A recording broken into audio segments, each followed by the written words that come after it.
नमस्कार जन उत्तराखंड में आप सभी का स्वागत है। मैं हूं आपके साथ स्फूर्ति सिंह। खबरों की शुरुआत करेंगे, लेकिन उससे पहले एक नजर हेडलाइंस पर। दिल्ली एनसीआर में भूकंप के झटके, रिएक्टर स्केल पर तीव्रता 4.6 नेपाल केंद्र था, वहां 2 बार भूकंप आया। पहला 4.6 और दूसरा 6.2 तीव्रता का। उत्तराखंड में भी महसूस हुए झटके। मोदी का पिथौरागढ़ का प्रस्तावित दौरा, 11 और 12 अक्टूबर को पहुंचेंगे नारायण आश्रम। गांव के लोगों से करेंगे संवाद, जनसभा को संबोधित करने का भी कार्यक्रम।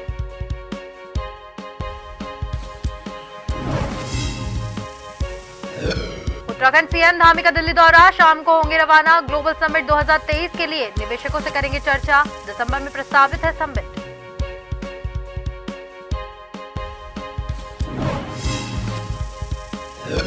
उत्तराखंड में होगा छठा वैश्विक आपदा प्रबंधन सम्मेलन। 28 नवंबर से 1 दिसंबर के बीच होगा सम्मेलन।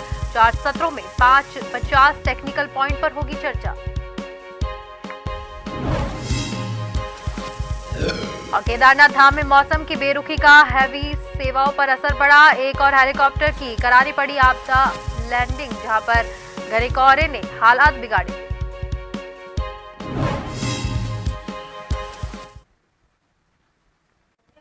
और अब खबरें विस्तार से।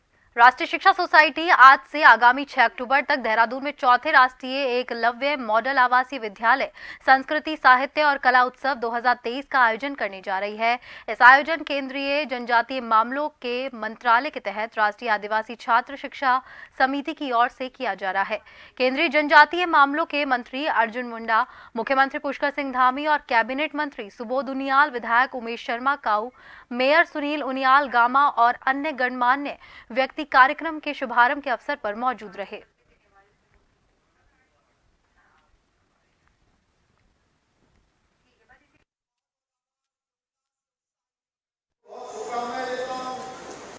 देखिए, आज देश भर के अंदर जनजातीय और आदिवासी समाज के उत्थान के लिए हमारे प्रधानमंत्री आदरणीय नरेंद्र मोदी जी ने, चाहे आज आवासीय एकलव्य मॉडल विद्यालयों की स्थापना हो, उनको और विस्तार देने की बात हो, उनको अत्याधुनिक बनाना हो, शिक्षकों की जो कमी है वहाँ पर शिक्षकों की तैनाती करना हो, हर प्रकार से आज व्यवस्थाएं की हैं। उत्तराखंड के अंदर भी 4 आवासीय एकलव्य विद्यालय यहाँ चल रहे हैं और उन आवासीय एकलव्य विद्यालयों में आज बहुत अच्छा पठन पाठन हो रहा है। जनजातीय समाज हमारा हर दृष्टि से आगे आ रहा है। पहली बार देश की आज़ादी के कालखंड में जनजातीय समाज के उत्थान के लिए जो हमारे प्रधानमंत्री जी ने योजनाएं बनाई हैं, उनके शिक्षा के क्षेत्र में, सांस्कृतिक क्षेत्र में, या भगवान बिरसा मुंडा को जिस प्रकार से स्थान आज़ादी के बाद मिलना चाहिए था, पहली बार प्रधानमंत्री मोदी जी के कालखंड में प्राप्त हो रहा है। निश्चित रूप से हमारा जनजातीय समाज हर क्षेत्र में आगे बढ़ रहा है। यहाँ की भी 5 जनजातियाँ हैं, आज हर क्षेत्र में अच्छा परफॉर्म कर रही हैं और 2000 के लगभग यहाँ पर बच्चे आए हुए हैं। 3 दिनों तक ये कार्यक्रम यहाँ पर चलने वाला है। निश्चित रूप से इनके सर्वांगीण विकास के लिए, उनके व्यक्तित्व विकास में ये कार्यक्रम बहुत महत्वपूर्ण होगा। मैं सभी को अपनी शुभकामनाएं देता हूँ। देहरादून में कैबिनेट मंत्री प्रेमचंद अग्रवाल ने राज्य योजना के अंतर्गत हरिद्वार रोड पर आराधर के रिस्पान पुल तक मार्ग में एज से एज चौड़ीकरण, नाली और फुटपाथ निर्माण कार्य का स्थलीय निरीक्षण किया। इस दौरान अधूरे कार्य में जमा पानी पर डेंगू का लार्वा जमा होने की आशंका जताते हुए कैबिनेट मंत्री प्रेमचंद अग्रवाल ने नाराजगी जताई। साथ ही इन्वेस्टर समिट से पहले अधूरे सभी कार्य पूरे करने के निर्देश दिए।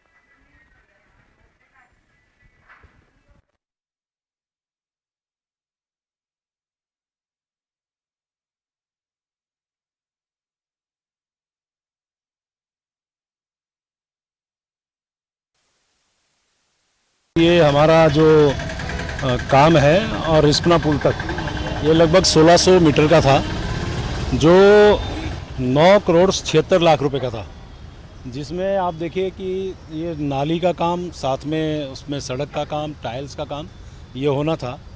और ये काम मेरे हिसाब से जो मुझे बताया गया कि जून 2023 तक कंप्लीट होना था। अभी हम इसमें एक्स्ट्रा टाइम दे रहे हैं। तो मुझे आज मैंने बहुत स्पष्ट तौर पे कहा है, निरीक्षण भी मैंने किया है, क्योंकि जगह जगह मैं पानी भराव भी देख रहा हूँ, जिससे डेंगू की स्थिति जो हम लोग महसूस करते हैं लगातार, उसके कारण लार्वा उत्पन्न होता है। वो मैंने कड़ाई से भी बातचीत की है। साथ में चूँकि आप देखिए लगातार ट्रैफिक जाम रहता है। हालांकि इस परियोजना का मकसद भी यही है कि अभी 2 लेन है, इसको 4 लेन में हम परिवर्तित कर रहे हैं। उत्तराखंड को भ्रष्टाचार मुक्त बनाने के लिए पुष्कर सिंह धामी द्वारा लगातार सभी अधिकारियों को दिशा निर्देश दिए जा रहे हैं और राज्य को भ्रष्टाचार मुक्त बनाने की लगातार बात की जा रही है। परंतु धरातल पर स्थिति यह है कि कुछ विभागों के अधिकारी अपनी मनमानी करके खुलेआम भ्रष्टाचार करने में लिप्त है। ये तथ्य आरटीआई के खुलासे से सामने आया है, जिसमें आरटीआई में सुनील शर्मा द्वारा लगातार नियमों की धज्जियां उड़ाई जा रही है और मनमानी का सिलसिला थमने का नाम नहीं ले रहा है। वहीं आज एक और खुलासा करते हुए आरटीआई एक्टिवेट विजय वर्धन ने संभागीय परिवहन अधिकारी सुनील शर्मा पर गंभीर आरोप लगाए।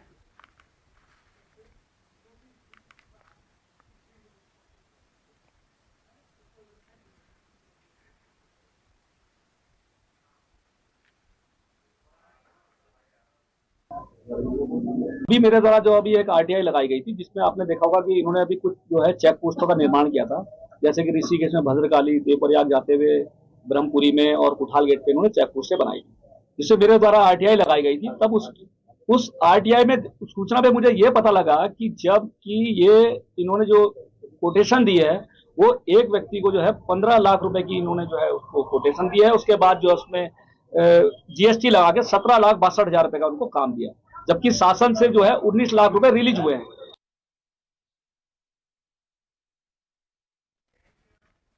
भाजपा के प्रदेश महामंत्री आदित्य कोठारी कुछ देर पहले पहुंचे बद्रीनाथ धाम, जहां पर उन्होंने भगवान नारायण हरि के दर्शन प्राप्त किए और भगवान बद्री विशाल जी के पूरे प्रदेश की सुख समृद्धि की कामना की। जिसके बाद प्रदेश महामंत्री आदित्य कोठारी जोशीमठ में अपने कार्यकर्ताओं से मिले, जहां पर भाजपा के कार्यकर्ताओं ने उनका फूल मालाओं के साथ में भव्य स्वागत किया।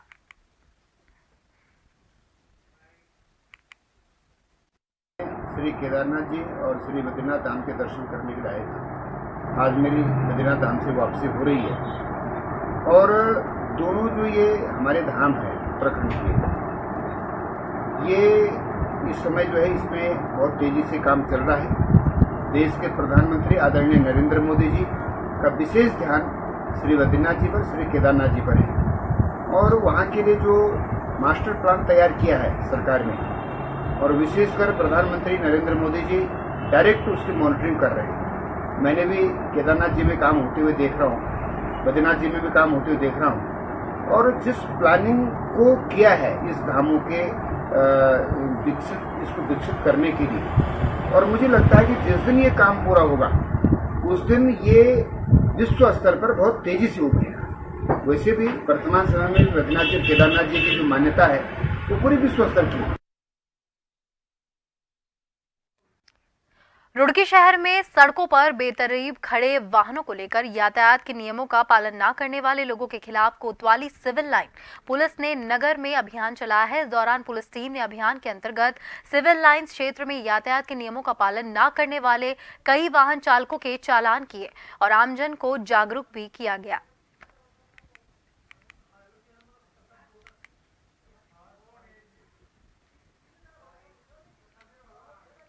ऐसा है जैसे कि आप जानते हैं कि आने वाला समय जो है वो त्योहारी सीज़न है, तो उसको दृष्टिगत रखते हुए क्षेत्र का ये देखा गया कि कहाँ कहाँ ट्रैफिक की दिक्कत है, तो लोगों ने अपने वाहनों को सड़कों पे खड़े कर कर शॉपिंग कर रहे हैं, या जैसे मोटरसाइकिल सर्विस सेंटर हैं वो भी ज़्यादातर सड़क के किनारे अपनी गाड़ियाँ लगा के सर्विस सेंटर बना रखा है। तो उसी को एक जागरूकता समझ लीजिए और एक इसको एक्शन भी मान लीजिए।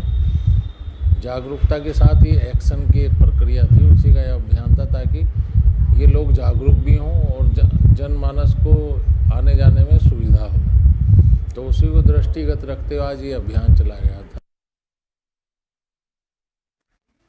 लोहाघाट के नेहरू पार्क में केंद्रीय संचार ब्यूरो पिथौरागढ़ द्वारा गांधी जी की जीवनी प्रधानमंत्री विश्वकर्मा योजना के अंतर्गत स्वतंत्रता संग्राम सेनानियों पर आधारित 2 दिवसीय चित्र प्रदर्शनी का मंगलवार को समापन किया गया।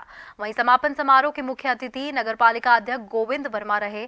उन्होंने विभाग द्वारा लगाए गए ज्ञानवर्धक चित्र प्रदर्शनी की सराहना करते हुए कहा कि ऐसे कार्यक्रमों से नई पीढ़ी को भी हमारे स्वतंत्रता संग्राम सेनानियों के बारे में जानकारी प्राप्त होती है।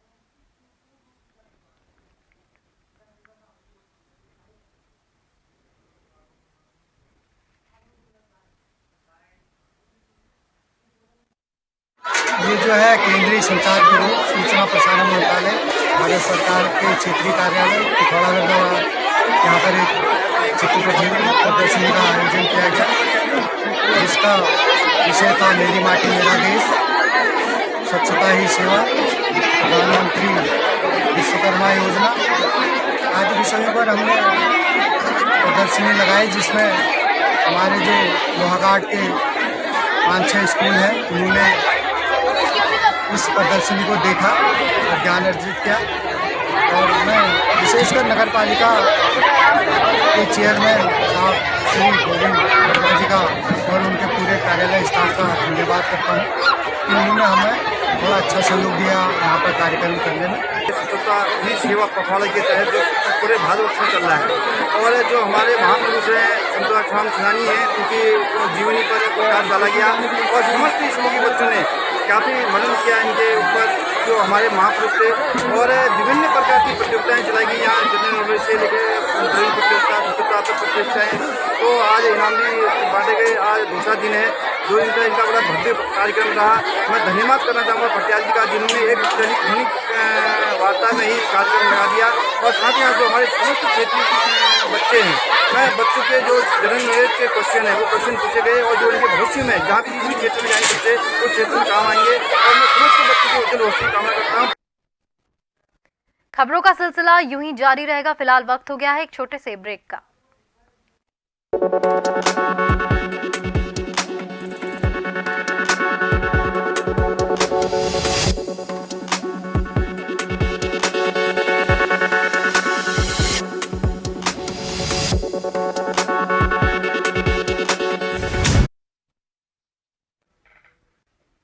ब्रेक के बाद एक बार फिर से आप सभी का स्वागत है। बढ़ते अगली खबर की ओर। यूपी के बुलंदशहर में जमीनी विवाद को लेकर जमकर मारपीट और पथराव हो गया। वहीं मामला बुलंदशहर में थाना नरसेना क्षेत्र की चौकी के कस्बा बुगरासी के मोहल्ला बेलीवाले का है, जहां पर जमीनी विवाद के चलते मारपीट और पथराव हुआ, जिसमें कई लोग जख्मी हो गए हैं।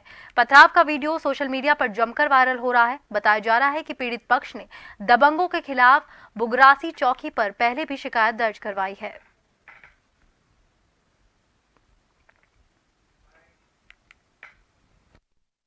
जी, हम अपना मेरा प्रधानमंत्री आवास योजना में नाम आया हुआ है, तो वो लोग हमारे घर को रोक रहे हैं, तो उन्होंने घर में बढ़कर मारपीट करी, ज़बरदस्ती घर को रोकने की कोशिश करी। हमने जाके चौकी में एप्लीकेशन भी दी और अपने सारे घर के कागज़ और प्रूफ भी दिखाए, मगर चौकी से हमारी कोई सुनवाई नहीं हो रही। फिर हम चले गए अपने घर को। रात को इन्होंने जबरन घर में आकर दीवार गिराई जो चीनी हुई थी, और क्या नाम है, घर में घुसकर फिर इन्होंने हमारे साथ बदतमीजी की और मारपीट की लोहे की राडों से। ये देखो मेरा सिर भी फाड़ा है। और फिर हम वहाँ गए थाना नरसेना, वहाँ जाकर हमारी सुनवाई हुई है।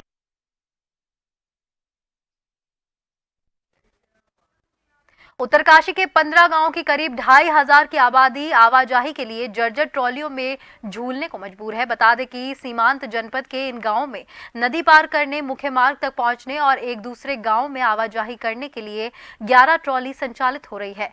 पिछले 10 सालों में इन ट्रॉलियों के गिरने से दर्जन हादसे हुए हैं, जहां पर सरकारी तंत्र बेपरवाह बना हुआ है। मानव चलित ट्रॉली के संचालन को कर्मचारी भी तैनात नहीं है।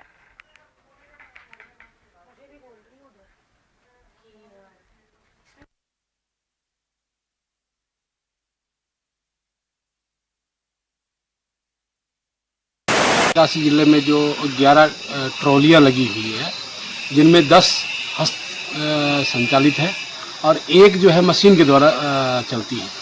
अभी टोंस नदी में मोरी के पास में एक महिला रस्सी टूटने से उसकी मौत हो गई। वो महिला जो है नदी में बह गई।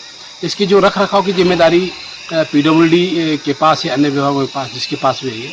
अगर इस महिला की ट्रॉली की रस्सी टूटने से मौत हुई है तो निश्चित रूप से बहुत बड़ा हादसा है और इस हादसे के लिए जिम्मेदार विभाग है, जिसकी ये जिम्मेदारी है। वो विभाग निश्चित रूप से कोई कहीं काम नहीं कर रहा है, इन ट्रॉलियों पे ध्यान नहीं दे रहा है। विभाग को चाहिए, जिम्मेदार विभाग को चाहिए कि ये जो ट्रॉली की देख रेख की व्यवस्था है इसको सही करें ताकि भविष्य में इस प्रकार का कोई हादसा ना हो। जनपद में जहाँ पे भी लोगों का आवागमन ट्रॉली के माध्यम से हो रहा है वो स्थान वो चिन्हित किए गए हैं और उनमें संबंधित पीडब्ल्यूडी, क्योंकि मोस्टली पीडब्ल्यूडी द्वारा ये काम किया जा रहा है, तो उनको निर्देश दिया है कि यहाँ पे सुरक्षा के पर्याप्त रखें, कार्रवाई करें और जहाँ पे भी इस टाइप से ह्यूमन रिसोर्स की जरूरत है तो ह्यूमन रिसोर्स भी तैनात करें। जनपद में 11 ट्रॉलियां संचालित की जा रही हैं अभी और सभी सुचारू हैं और उनमें समय समय पर निगरानी के लिए भी विभाग को अवगत रहे।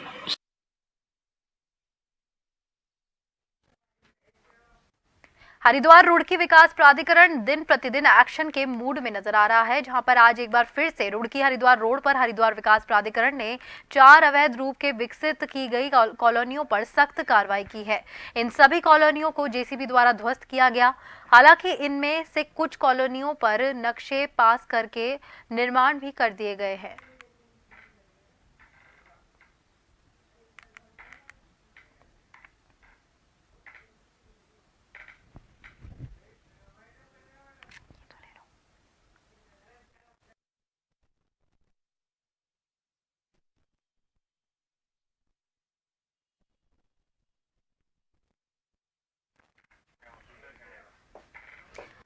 उत्तराखंड जिला कलेक्टर में उस वक्त हड़कंप मच गया जब कलेक्टर में सूचना अनुभाग के कनिष्ठ सहायक पद पर तैनात कर्मचारी कमल कुमार के द्वारा फांसी लगाकर आत्महत्या किए जाने की खबर सामने आई। उक्त घटना की सूचना मिलते ही थाना सिडकुल पुलिस भी मौके पर पहुंची और अपने कब्जे में लेते हुए पंचनामा भरकर पोस्टमार्टम के लिए जिला चिकित्सालय मोर्चरी में भिजवा दिया।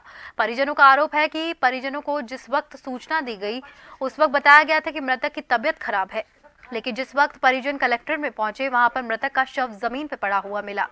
मृतक के भाई का आरोप है कि कलेक्टर में उनके भाई के साथ सही बर्ताव नहीं किया जाता था, उसके साथ जाति सूचक शब्दों का प्रयोग किया जाता था, जिसके चलते अक्सर वह काफी परेशान रहता था। उन्होंने शक जाहिर करते हुए कहा है कि हमारा भाई सुसाइड करने वालों में से नहीं था, उसकी हत्या की गई है।